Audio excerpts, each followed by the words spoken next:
Hello दोस्तों, कैसे हो आप सभी लोग। उम्मीद करता हूँ बहुत ही बढ़िया होंगे। दोस्तों आज की इस वीडियो में मैं आपको बताने वाला हूँ कि आप इस इफ़ेक्ट को कैसे डाउनलोड कर पाएंगे बिल्कुल फ्री में। तो वीडियो स्टार्ट करने से पहले अगर आपने हमारे चैनल को सब्सक्राइब नहीं किया तो प्लीज़ सब्सक्राइब कर लेना। ऐसे ही हम डेली आपके लिए वीडियो लाते रहते हैं। तो दोस्तों इफ़ेक्ट को डाउनलोड करने के लिए आपको हमारे डिस्क्रिप्शन बॉक्स में जाना होगा। वहाँ पर एक लिंक दिखाई देगा आपको, आप उस पर क्लिक करके हमारी वेबसाइट में पहुँच जाओगे।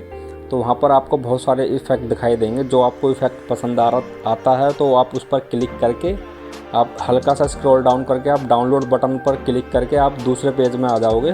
तो थोड़ा सा स्क्रॉल डाउन करके आपको वीडियो का टाइटल दिख जाएगा रेड कलर का, आपको सिंपल उस पर क्लिक करना है। आपको इफ़ेक्ट डाउनलोड